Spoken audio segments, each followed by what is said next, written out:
สัญญาตัวเก่ามันเป็นอันออกซื้ออากอยเนาะโดยเวลาออกไปตะยินก็ออกซื้ออากอยมาอีหยังต่างๆนะทางด้านนิติกรรมบัดนี้พวกน้องบ่ทันเป็นผัวเมียกันเนาะโดยและบัดนี้มันสิบ่ถูกต้องบัดเวลาอากอยเรามีปัญหาหยังมาแล้วสิมาลื้อฟื้นแนวนั้นแนวนี้มันสิยากให้พวกเอ้ยเพิ่นบอกว่าให้จ่ายก่อนแล้วจึงออกใบตะดินให้เนาะ ก็เลยว่าเอาวิทย์สงกรานต์หรือว่าถ่ายเดือนเนาะมีเงินดอกเงินเดือนออกเลยจึงสิจ่ายเพิ่นตื่มเลยเพิ่นจังสิแลนเอกสารหรือว่า ออกใบตะดินให้ใบตะดิน3 เดือนได้เนาะสมมุติว่าถ่ายเดือนอลิตาจ่ายก็สิตกอยู่ประมาณเดือนใดเนาะประมาณเดือน7เนาะได้อลิตาสิได้เซ็นก่อนแล้วก็จึงสิให้ไอ้เพิ่งมาเซ็นตามหลังเนาะเพราะว่าในตอนนั้นเฮาเซ็นร่วมกันดิแล้วบัดนี้เพื่อบ่ให้มีปัญหาต่อหน้าเราแนะนำว่าให้ไอ้เพิ่งหันมาเซ็นให้ว่าถ้าสมมุติมันผิดพลาดหรืออีหยังบ่พอใจต่อหน้าต่อในแหละบ่ให้ห้องฟ้องกันหรือว่าบ่ให้ผิดเถียงกันอีหยังประมาณนี้นะตัดสินใจเลยเนาะทุกคนเซ็นใบหย่านี่หยอกเซ็นอยังอีกเหรอแหมเส้นอยู่ไหนศึกษาตรงไหนนี่นะแม่โอเคตอนนี้ก็ส่งขอบไอ้เพิ่งเนาะบอกว่าไอ้เพิ่งมาเซ็นเฮาในเด้อประมาณนี้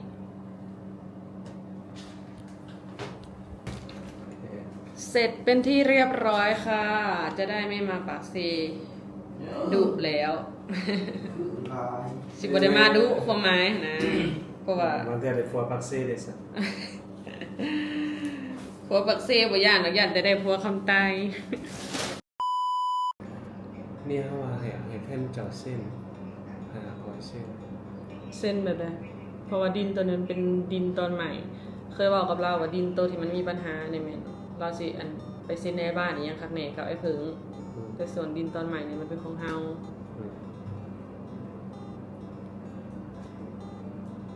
เพิ่นบ่ได้ลงนามค่ะต้องมาหาประมาณเดี๋ยวเอกสารเพิ่นเห็นเพิ่นหาพวกกันที่เป็นเบิ่งไอ้เพิ่งเราขึ้นมาอยู่เวียงแต่ว่าเรายังสิลงมาปักเซอยู่แม่นแอลกอยแต่ส่วนเซ็นเรื่องใบตาเดนออกซื้อตัวเลขสัญญาตัวเส้นเนาะเดี๋ยวลองโทรมากับเพิ่นดูลมก่อนเพราะว่าดินตอนใหม่ลมกันแล้วว่าใส่ซื้อเฮาค่ะนะเฮาก็เคลียร์กับเราเลยโดยสบายดีโดยดินเพราะว่าสัญญาตัวเก่ามันเป็นอันออกซื้ออากอยเนาะเวลาออกไปตะยินก็ออกซื้ออากอยมาอีหยังต่างๆนะทางด้านนิติกรรมบัดนี้พวกน้องบ่ทันเป็นผัวเมียกันเนาะและบัดนี้มันสิบ่ถูกต้องบัดเวลาอากอยเรามีปัญหาหยังมาแล้วสิมาลื้อฟื้นแนวนั้นแนวนี้มันสิยากให้พวกเอ้ยเลยว่าแนวนี้มีแต่ว่าให้อากอยแล้วว่าเฮาเขียนใส่ในสัญญาว่าเห็นดีให้ดินตอนนี้นี่ให้ออกซื้อน้องเนาะและเจ้าบ่ห้องฟ้องเกี่ยวกับการซื้อดินที่ว่ามันเป็นทางเที่ยวมีบ้านศรีวิไลไปตะดินเลขที่เท่านี้เท่านั้นนะถือว่าให้แล้วเลิกต้องการบ่ให้มีปัญหาหยังอีกนะแล้วก็แล้วเนาะสำหรับตัวน้องสิเอาไม้นี้เนาะเพราะว่าเอื้อยได้ลงน้ำน้องตอนเปิดมันจะหาย15คูณ20เนาะสำหรับเงินตอนดินราคา64ล้านเฮาก็มาคูณจำนวนเงินเอาเนาะมันถือเท่าใดแหละตัวไม้น้องเอาพอดีเงินบ่หรือน้องเอาดืนหรือว่าเอารูดเรือนแนวใดน้องว่าจะตื่มใส่ถ้ามีว่าสิได้อยากได้คุณซาวตื่มมันแคบบัดนี้เห็นดินหน้ามันกว้างมันสิมืดไปแล้วเอาตัวใหญ่เด้อตอนหน้ามันสิบ่มีตัวใหญ่เลยก็มีแต่ว่านั่นก็ไล่ตามเนี่ยที่ดินนั่นแหละมันออกเท่าใดแล้วก็มาหักลบกันเนาะโดยแม่มันไล่เลยแม่มัน27จะไล่โต20คูณ20กับ27 21 20หั่น27มันนี่21 27คูณ21บ่27คูณ21คูณ21หรือคูณ20 21 2เทื่อเด้อหมายความว่าเราให้ไล่2ตอนเนาะแม่น2รายการแล้วน้องสิตัดสินใจแล้วก็21คูณ20ตัวนั้น27คูณ21นี่มันโซนนั้น 78ล้านแม่นบ่ บ่ตั ส่ ว วนหน้าของการบ่ บ่ส่วนต้นตาลอ๋อส่วนต่างต้นตาล สิ โอเคแล้ว 10อันเด้อืม โอเคถือว่าโซน64ล้านมันเนาะ อืม โอเคเดี๋ยวเราสิส่งให้เด้อ โดยเข้าใจอยู่ตัวเอ่ยเพิ่นเว้าแต่ว่าเฮาเฮ็ดโตวของเฮานี่ก่อนซะและส่วนเส้นอีหยังนี่แม่นให้อ้ายเพิ่นมาเส้นให้ อืม ลองให้เห็นให้มันแล้วนะบ่อยังยื้อเวลา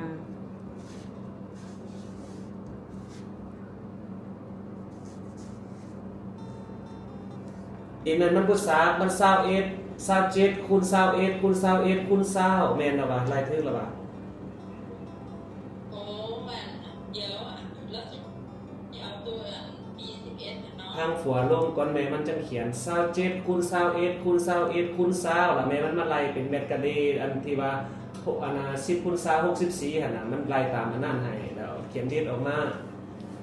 แล้วก็20คูณ20ส่วนต้นตามคือกันโอเคเนาะบ่แม่น21คูณ27ได้เดี๋ยวจะขึ้นว่าดีนะมันซาดหั่นน่ะมัน แม่น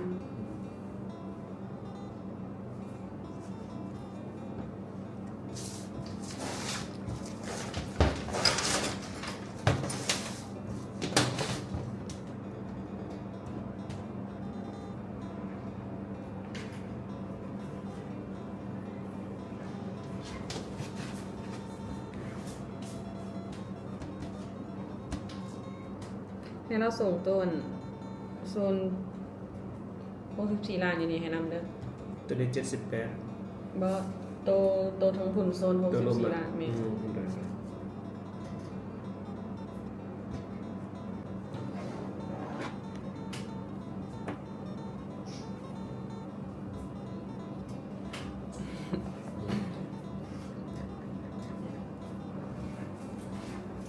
มันส้มเลยมันหยอง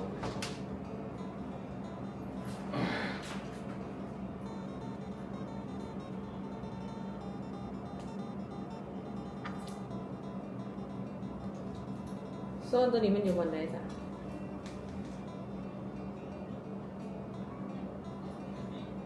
โอ้อันนี้ก็ตัวของการมันแต่เขาเอาเมื่อเลย อืม อันนี้ตัวนั่นอันนี้อันเข้าไปเมื่อกันแล้ว แต่เขา แม่ เอาไป นั่นเขาเอาเมื่อเลยตัวตารางใหม่ ตัวนี้ตัวเก่า ตัวเก่า ที่เอื้อเพิ่นเคยส่งให้ ตัวอัปเดตล่าสุดมันตัวสูงไอ้โนเมื่อกี้ โดย เนี่ยตัวย่อมสีเหลืองเขาเอาเมื่อแล้ว โดย คือว่าน้องมันอยู่ใจกลางเลยตรงนี้ดีน้องตัวที่สีเหลืองใน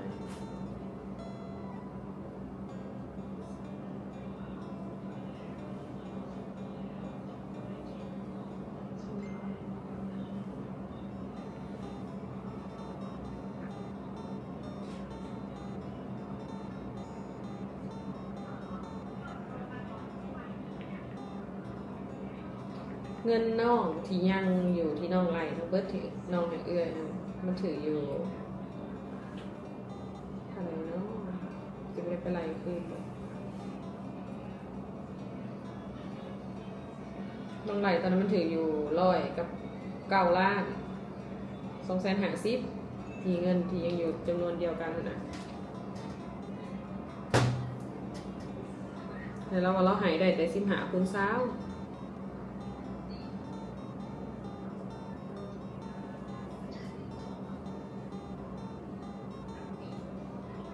แสดงว่าดินที่แบบโต๊ะที่มันมีปัญหาที่มันเลือดเลยน้อยเดียวค่ะมันมีมูลค่าประมาณ14ล้าน250เอ้ยไม่นแหละ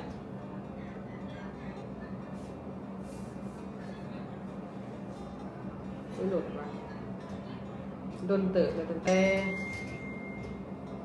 เดือน8 2025ที่เคลียร์กับเอื้อเรา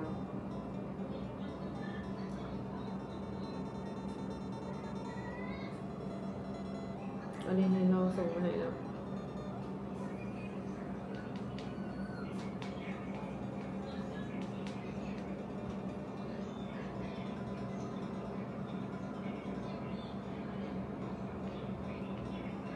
ตัวดินตัวกว้างหันจำนวนเงินที่เขายังค้างเราหัน 96ล้านเล่ายังค้างเฮา96ล้านเนาะในราคา96ล้านมันได้แต่20คูณ15หรือว่า15คูณ20แต่ถ้าสิเอาเป็น20คูณ20นี่น้องต้องเพิ่มเงินเป็น32ล้านถ้าเอาดินตัวเฮาไปเลือกเบิ่งเมื่อกี้ที่อ้ายเพิ่นว่ามันงามหั่นน่ะที่ตัวเฮาแทกหั่นเฮาต้องได้เพิ่ม64ล้าน จะส่งอะไรล่ะ แม่นเฮาส่งให้แล้ว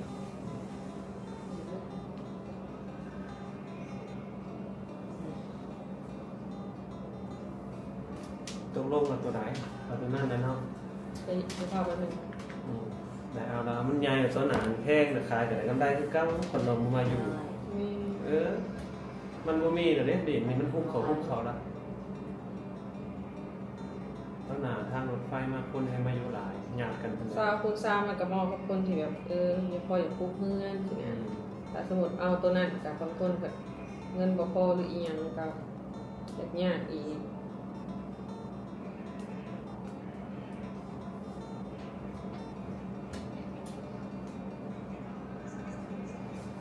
ตัว40ขนาดน้องมันน่ะเนื่องจากว่าเนื้อที่มันเหลือจะไหลขาวๆให้500เมตรกะเลเนาะแต่สมมุติว่าขนาดใบตะดินออกมามันรุดแล้วก็จะลบจำนวนเงินตามจำนวนเงินหายเนาะอันสมมุติว่ามันเกิน500เมตรกะเลก็จะได้เพิ่มแต่ว่าเนื้อที่ขาวๆจะประมาณนั้นเด้อน้องเด้อมันจะบ่รุนแรงกันหลายดอก 3คูณ3 400 2 4อันนั้นประมาณ500มันเพิ่ม7แม่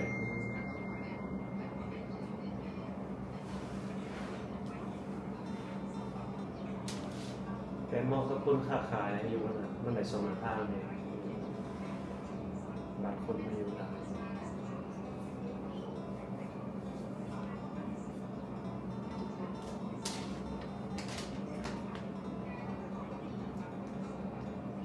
ก็พาน้องเฮ็ดคลิปวิดีโอโฆษณาดินสวยเอื้อยนี่เด้อ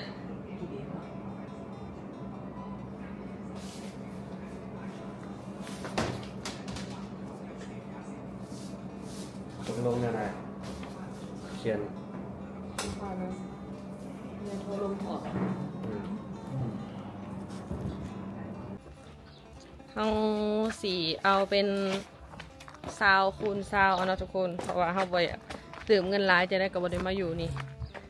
คันเอา20คูณ20อลิตาต้องได้ตึงเงินใส่5-6 หมื่นนี่แหละเดี๋ยวสิไปเบิ่งดินที่ว่าเฮาสิเลือก20คูณ20เนาะ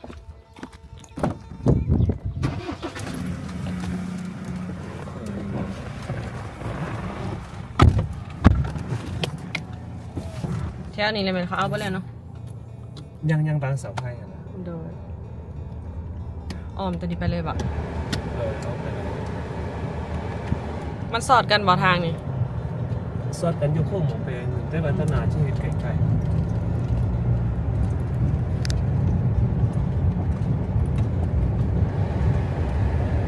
เนี่ยยังขายนี่แน่นอน โดน ยังขายนี่ไปหาทุกคน โดน แต่เลิกเข้าไปเนี่ยประมาณซับแปด แต่ตัวนี้มันสิอยู่78ล้านบ่ 78ล้าน10คูณ20 64แต่ว่ามันเลิกเข้าไปเลยไล่เป็นเม็ดกันเลยครับ โดนอ้อมไปทางนี้บ่อันตัวนั้นมันบ่ที่ว่าอ้ายว่ามันอาจจะเสี่ยงน้ำท่วมนะโดย คันเฮามันท่วมแต่หน้าดินธรรมดาหน่อยเดียวเนาะ โดย คันเกินแตกแต่ว่าเฮาเห็นเฮือนเฮายังยกฝืนเองก็ได้ โดย เอาทุกคนก็ได้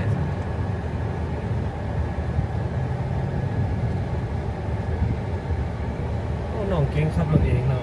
อือฮึ เฮาเป็นสบาย โดย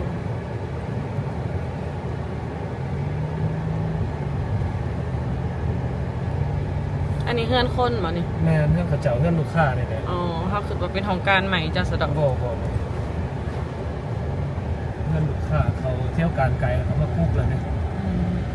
แถวนี้หากำลังเดียว2หลังเนาะ 2-3หลัง แต่อันนั้นทำเพิ่นมาอยู่แล้วบ่ยังเลยเนาะ แม่อยู่เด้อ เฮ็ดเองบ่ เพิ่นจ้างประชาชนแถวนี้เฮ็ดคนสวรรค์เพิ่นได้หั่น สวรรค์คือกันบ่ แม่นผัวเพิ่นอยู่สวรรค์เนี่ยเพิ่นอยู่ปากซอง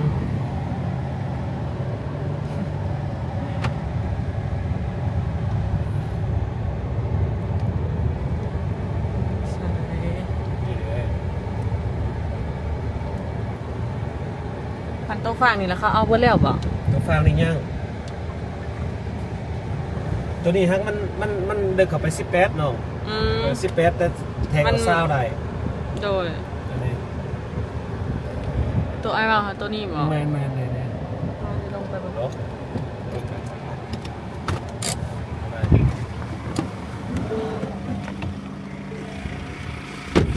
โอ้ยอันแหงโทษขอโทษ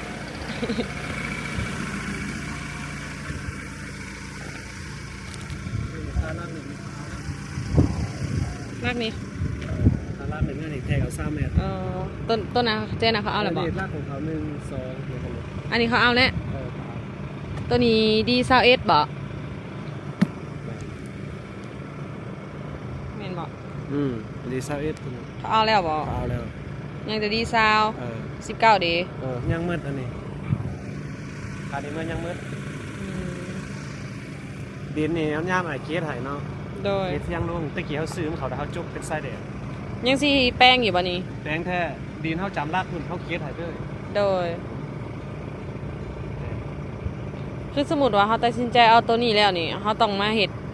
ปากลากหรือเฮ็ดหัวเฮ็ดหยังบ่หรือว่าปะก็ได้ หายลงรักไงนี่หายพังตัวนี้สายปลาเด้อ อืม หายลงรักเอาที่ดิน คือสิบ่มีปัญหาที่ว่าเขายับอิหยังดอกติ เพราะอันที่ยับเนี่ยเขาออกตาดินเลยเนี่ย โดย เขาอันนี้ก็เฮ็ดสัญญามือซื่นมือก่อนนี่ โด อั ย นนี้น้องกระแทกในเมื่อนี่3 เมตรอายก็เอาที่ดินมาออกไว้ตาดินกับฟางรักให้น้อง โดย เทสีมังเส้นตีนมันน่ะน้องบ่เฮ็ดหัวก็ได้ป้าเดิมเลยรักแบบนั้น โดย รักย้ายแบบนั้น ตัวนี้เนาะ อันนี้ดีซาว นั่นแหละ รักตัวนี้มาฮอดใส่รักอีกอันหนึ่งไม่ใส่ประมาณสำใดรักมัน น้องชื่อเลยมันอยู่ระหว่างเสาไฟนี่แหละ โดย ไอ้จื้อแต่ว่าถ้าแต่ว่ามันเศร้า พอแต่ยังบ่ได้ยังบ่ทันได้ปักแม่นบ่ เขาเฮ็ดสัญญามีแต่ว่าเขียนว่าดีเศร้าแล้วอาจจะเอาที่ดินมาฝังเลยเพื่อมัน โดย ไอ้น้องเขาตากเลสมันฮ้อนนะ โดย เอาที่ดินมามื้ออื่นอาจจะกับมันมาปักเลย โดย แล้วอาจจะส่งผู้ภัย โดยซาวคุณซาวเนาะ โอเคทุกคนน่าจะได้เอาตัวนี้แหละซะ มันเป็นเซตาเบนเลย โดย ได้ได้ ตัวอาหารมันต้องได้เพิ่มเงินหลายลิตาเอาตัวนี้ซะคันซีเอาสับเงินเฮามีมันก็สิได้แต่20 คูณ 15ถ้าสมมุติที่คล้ายตัวหนาไปผ่านว่า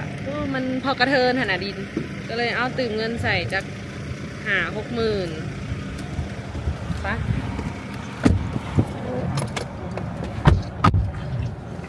ได้เอาตัวเก่าอีกวะ บอตัวใหม่ ตัวนี้บ่ ตัวเขาแทกหันอยู่ฝั่งนี้อะลี อันนี้มันสุดฮอดปุ่นปะ อันนี้เมื่อย่างบ่ทันได้ขายตัวนั้นเดินเข้าไป40พุ่นเลยตัวนั้น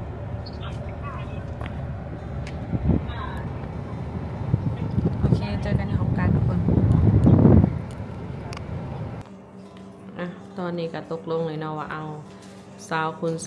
20เงินที่อลิตาคนตื่มใส่เป็น32 ล้านกีบเพิ่นบอกว่าให้จ่ายก่อนแล้วจึงออกใบตะดินให้เนาะ ก็เลยว่าเอาวิทย์สงกรานต์หรือว่าถ่ายเดือนเนาะมีเงินดอกเงินเดือนออกแล้วจึงสิจ่ายเพิ่นตื่มแล้วเพิ่นจังสิแลนเอกสารหรือว่า ออกใบตะดินให้ใบตะดิน3 เดือนได้เนาะสมมติว่าถ่ายเดือนอลิตาจ่ายก็สิตกอยู่ประมาณเดือนใดเนาะ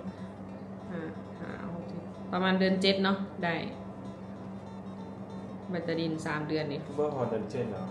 บ่ฮอดบ่ เฮาเฟือไปซื่อ อืม ๆเดี๋ยวนี้เมืองออกไว้ ไว้อยู่ อ เนาะ อกไว้เมืองบ่แม่นแข็งเลยเดี๋ยวนี้เขา แล้วก็อลิตาสิได้เซ็นก่อนแล้วก็จึงสิให้ไอ้เพิ่งมาเซ็นตามหลังเนาะเพราะว่าในตอนนั้นเฮาเซ็นร่วมกันดิแล้วบัดนี้เพื่อบ่ให้มีปัญหาต่อหน้าเราแนะนำว่าให้ไอ้เพิ่งหั่นมาเซ็นให้ว่าถ้าสมมุติมันผิดพลาดหรืออีหยังบ่พอใจต่อหน้าต่อในแหละบ่ให้ห้องฟ้องกันหรือว่าบ่ให้มาฮอดผิดเถียงกันอีหยังประมาณนี้นะ ก็เข้าใจอยู่เนาะ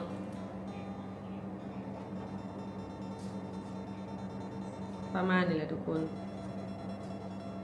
เบิ่งเด้อ ทั้งหมดเธอ32อ่ะบ่เนาะ เบิ่งเด้อ 32ล้านกีบอ่ะเอาที่เขียนเส้นสัญญานี่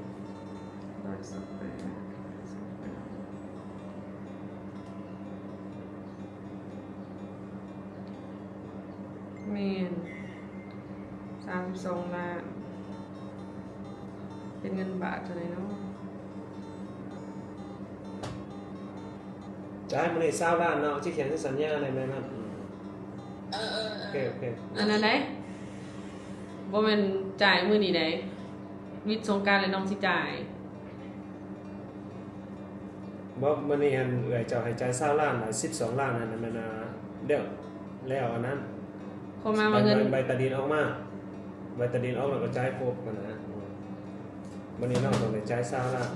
เรื่องน้องบอกกับเราอะ อืม น้องบอกกับเราเมื่อกี้นี่ว่า เป็นหลังสงกรานต์น้องจ่ายให้20ล้านได้บ่ส่วนใบตาดินออกแล้วแหละและอีก12ล้านนั่นน้องสิจ่ายเข้าใจบ่ตรงกันเนาะจะถามไหม เอื้อยเจ้ามันให้ ฮัลโหล เจ้า เอ้ยที่น้องเล่าว่าอันหลังสงกรานต์หรือว่าถ่ายเดือนเงินเดือนน้องออกหาน้องสิโอนให้20ล้านและถ้าใบตาดินออกแล้วแล้วน้องก็สิโอนให้อีก12ล้านได้ แมน นี่เพราะว่าอ้ายเพิ่นเว้าเมื่อกี้ว่าให้จ่ายมื้อนี้20ล้าน อย่างแล้วลงมาเข้าใจมีแต่เงินแนวนั้นก็ได้เนี่ย โดย ภายหลังเงินออกจะ แม่ มีแต่ระบุไว้ว่าอันจ่าย20ล้านก่อนภายในเดือน4ว่ายังสิ ถ่ายเดือน จ่าย 4 20 ได้ ล้านภายในภายในเดือน4แล้วก็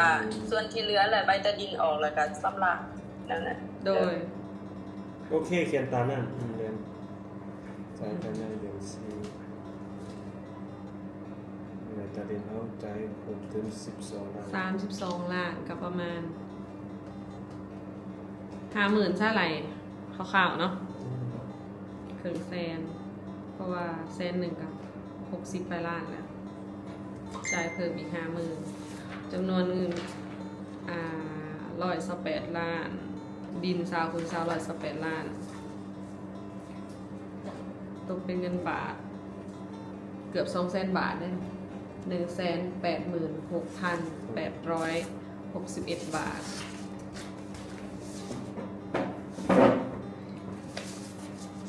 ซื้อข้ามกับวัน2-3 บาท โอเคเดี๋ยวนี้ก็2 โมงนะมาแต่12 โมง คลิปนี้ก็ยังยาวเนี่ยเนาะเบิ่งอ้ายเอื้อยเฮาก็จนรับจากตื่นแม่เจ้า แม่ข่อยนอนให้แม่ข่อยเราเมา อลิศ เมาข้าวดิ อันนี้อ้ายโอเคสิแล้วอดเอาเด้อ นะ สบายเลยเนาะบ่ได้ฮ้อน บ่ได้ลำบาก คอไม่ชอบมีอะไรมากเนาะ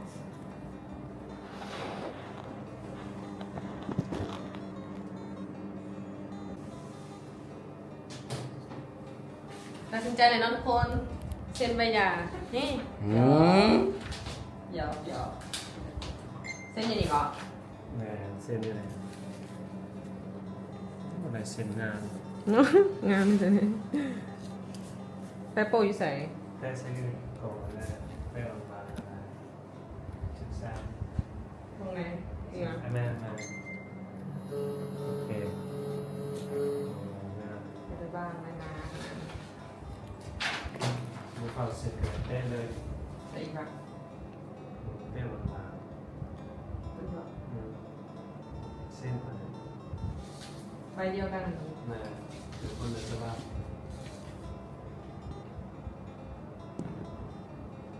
อนุนิต้าสิ อาริต้าใช่ข้อมูลตัวนี้ ไม่ที่เกิดคือ มันยังไม่แล้วอ่ะ ในสัญญาอัดกลุ่มเซโนงนะ อันนี้จะเป็นรายละเอียดเนาะ เป็นรายละเอียดที่มาโอนใบตะดิน แม่ ถ้าอากอยที่ว่ามีสิทธิ์แบบห้องฟ้องเจ้า แม่ เป็นเต็ม อันนี้รายละเอียดที่ว่าเขียนให้ไอ้เพิ่งมาเซ็นให้เนาะเพราะว่าในตอนนี้เขาซื้อขายกันตอนนั้นเขาเซ็นห่วงและตัวนี้มันจะเป็นออกเสืออริต้าแล้วให้ไอ้เพิ่งมาเซ็นว่าสมมุติตอนไหนไปบ่ให้มีปัญหาบ่มีให้มีก การฟ้องห้องอหย่างกันเนาะเพราะว่าใบตะดินตัวมันมีปัญหาไปซื้อของไอ้เพิงแหละเราแปลงให้ก็คือจากดินตัวเรามีปัญหาเราเสิร์ฟเซยให้มาเลือกดินต้นใหม่แต่ว่าเป็นใส่เสืออลิต้านะประมาณนี้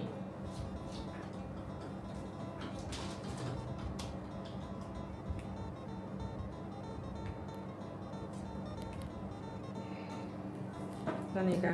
ส่งขอบไอ้เพิงเนาะบอกว่าไอ้เพิงมาเซ็นเฮาในเด้อประมาณนี้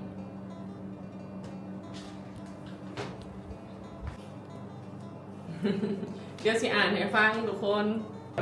บเพิ่นเขียนประมาณใด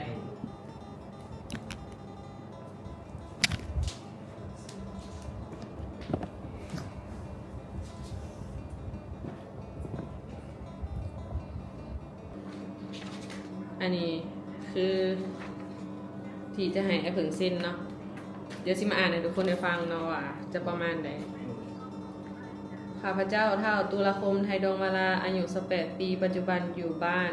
นามังมีเมืองพลานไซแขวงสวรรณเขตได้ซื้อดินนำนางวลีจันทเพงซึ่งดินตั้งอยู่บ้านศรีวิไลเมืองสนะสมบูรณ์แขวงจำปาสักใบตะดินเลขที่2004ตาดิน736ที่ตั้งตอนดิน16จุดเนื้อที่ประมาณนี้เนาะซึ่งเนื้อที่ตัวจริงใส่งานบ่ได้ตามจำนวนเพราะได้เหตุเป็นดินทางเที่ยวดังนั้นนางวลีเห็นดีสดเซยคืนดินให้300 เมตรกะเล่บ่นี่อยู่บ้านนาขวางเมืองสนะสมบูรณ์แขวงจำปาสักตัวหนังสือข้าพเจ้าเห็น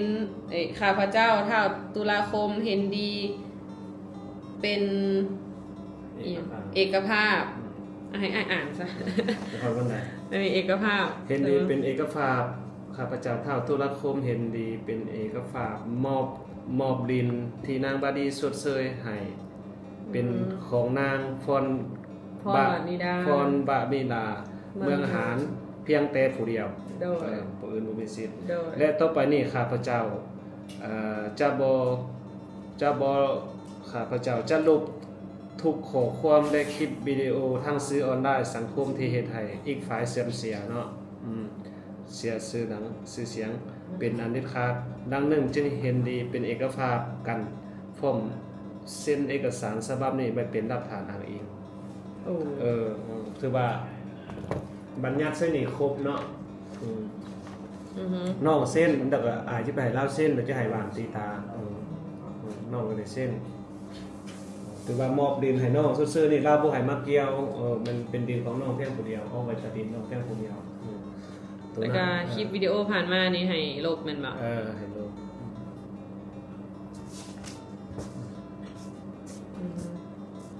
เดี๋ยวเขาสิถ่ายส่งให้เราเบิ่งแล้วพอบอกเราแล้วอ่ะให้เรามาซินให้ไปนัดเส้นวันไหนก็ได้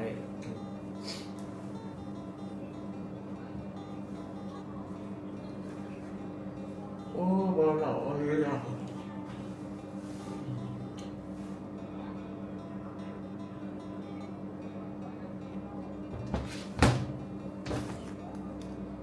ใช่อันนี้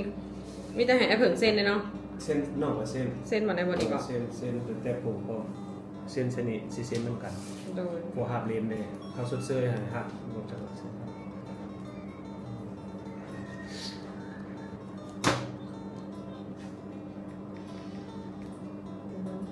ยังแต่ไอ้เผิงเส้นเนาะบัดนี้อลิตาเส้นละนอกจากตัวใส่อะไรในเพจเสื้อเอาลงตามมันโอเค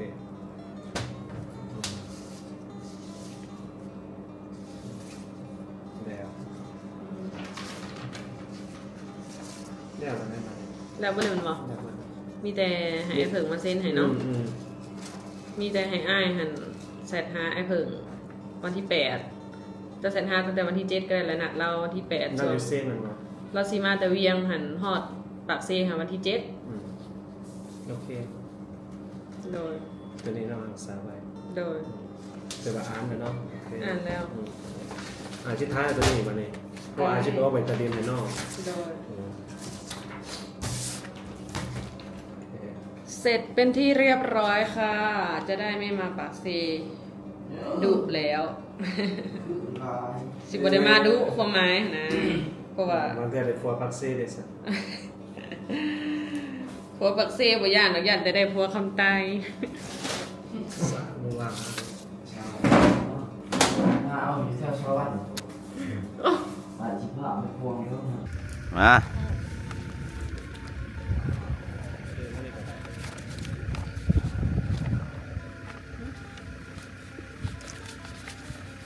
หวานยัดไปที่นี่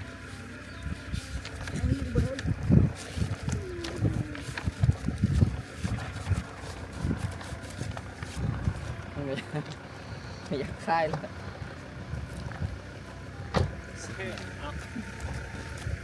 ตลาดสกุล3 คน 3 คนมา 2 เอาโทรศัพท์เพิ่นถ่ายเนี่ยลิ ถ่ายแล้ว เด้อ เอาถ่ายมาถ่ายต้นอันนั้น อันเลย 1 2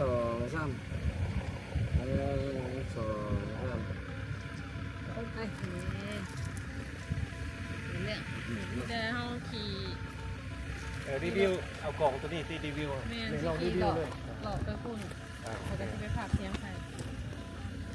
ขอบใจในร้านเนาะ ได้เยอะ เดี๋ยวอ่านโซ่ โดย น้องท้ายเดี๋ยวรีวิวแล้วโค้งไปจังไปท้ายดินน้องคน โดยยังสิไปถ่ายอยู่หนาดินอยู่หันดิแล้วก็สิถ่ายป้ายทางหน้าเนาะ เท่น้องออกไปแล้วท้ายป่าย โดย ประกอบใส่ โดย